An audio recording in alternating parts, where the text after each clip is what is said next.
Bu darsda endi o'chirish masalasini ko'rishimiz kerak. O'chirish uchun tugma qo'yib qo'yganmiz. Hech narsa yo'q boshqa. Bu yerda ishlamaydi.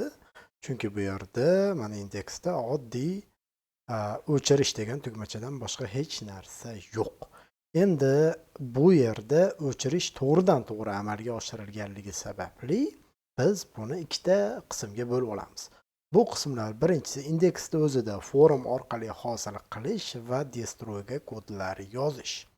Birinchi nima bo'ladi? Biz mana e'tibor bergan bo'lsangiz, uni tahrirlash uchun, saqlash uchun postni ishlatdik. Mana shu yerda ko'rishimiz mumkin. Mana metod postni ishlatdik. Xo'p, tahrirlash uchun putni ishlatdik, shundaymi? Endi bunga kelganda sal boshqacharoq yo'l qilishimiz kerak bo'ladi. Bu ham xuddi shunga o'xshaydi, faqat endi bunda delete ni kutadi. Alohida forum qilishimiz bu mantiqqa to'g'ri kelmaydi. Mantiqqa to'g'ri kelmaganligi sababli mana shu joyni o'ziga men forum yozishim kerak. Forum, action, road yo'nalishlar destroy qaysi? Mana shuni eng oxirida turgan destroy hisoblanadi.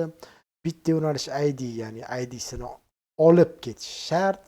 Post metodi bilan faqat ichki tomonda csrf va delete metodi yordamida.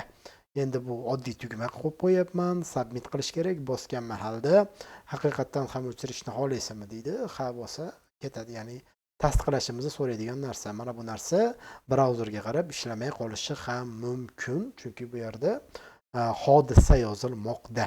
Xo'p, hozir keladigan bo'lsak, o'chirish, uni ichkari tomonga qo'yishim kerak. Men mana shu joyga td yozganim yo'q, tashqariga qo'yilib qoladi.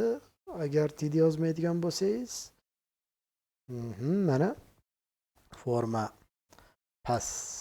forma bor, forma bor. Yana ham chiroyli ko'rinishi uchun mana bunday qilib qo'yaman. Mana shunda bular ichkari tomonga o'tadi. Ichkari tomonga o'tdi. Agar men multimedia texnologiyalarini bossam, mana shu yerda ko'ryapti. Ha deb OK tugmachasini bossam, nima bo'ladi? To'g'ridan to'g'ri u buni id'sini olib, mana bu orqali yo'nalishlar editga mana shu yo'nalishlar destroyga qarab ketadi. Endi yo'nalishlar destroy qayerda? Yo'nalishlar destroy mana bu joyda. Endi bunga iloji boricha soddaroq kod yozishga harakat qildim. Qatorlarni kichraytirishga harakat qildim. Mana ko'rishimiz mumkin. Nima qiladi? Bu yerda uni id'si bor. Uni id'sini yo'nalish modeldan qidiradi. Yo'nalish topdi. Topganidan keyin uni o'chiradi. Faqat tahrirlabman, izoh qo'yib qo'yapmanki, bu soft delete qiladi. Soft delete qiladi degani nima degani? Mana shu joyda bizga hozir ma'lumotlarni delete et degan maydon bo'sh bo'lganligi uchun ko'rsatyapti. Biz o'sha tugmani bosganimizda shu joyda vaqt, qachon o'chirilgani vaqt va sanasini qo'yib qo'yadi va natijada bu maydon bo'sh bo'lmaydi va bizga ko'rinmay qoladi. Shuni nomini soft delete deydi. Agar hard delete qilmoqchi bo'lsangiz, men buni ham mana bu yerga yozib qo'yapman. Unda yo'nalish force delete deyishingiz kerak. Mana force delete deydigan bo'lsangiz, unda butunlay tag tugi bilan o'chib ketadi va uni yana indeksga yuboradi. Mana shu bilan yo'nalish, bu tanlagan yo'nalishimiz o'chib ketadi. Kelinglar birontasini soft delete qilamiz, hard delete qilmaymiz. Shuning uchun force delete ni ishlatmayapmiz. Mana shu joyda multimedia texnologiyalarini tanlayapman. Nimaga hadeb shuni aytaverasiz demasligi uchun keling. Dastur injineringda o'chirish deydigan bo'lsak, mana endi u yo'q, o'chib ketdi. Foydalanuvchi uchun o'chib ketdi, lekin soft delete bo'ldi. Mana shu joyda dastur injinering 0 buni update qiladigan bo'lsam, e'tibor bering. Mana shu joyda bugungi joriy vaqt va sana chiqib qolyapti. Faqat mana bu 10:27 emas, hozirgi vaqt 15:27. Bu yerda vaqt Toshkent Aziya emas. Bu vaqtni aynan bizniki bilan sozlashni ham mana shu yerda ko'rsatib o'tib ketsam to'g'ri bo'lsa kerak. Bu narsa hozir men uni qattaligini topib sizga ko'rsataman. Qanday sanani to'g'rilashdi? Buni qanday qilaman? Buni qilish uchun asosiy sozlash ishlarini amalga oshirishimiz kerak. Buni yo'nalishi oson. Buning uchun mana config, bu config qaysini ichida ekan, hammasini yopib turaylik.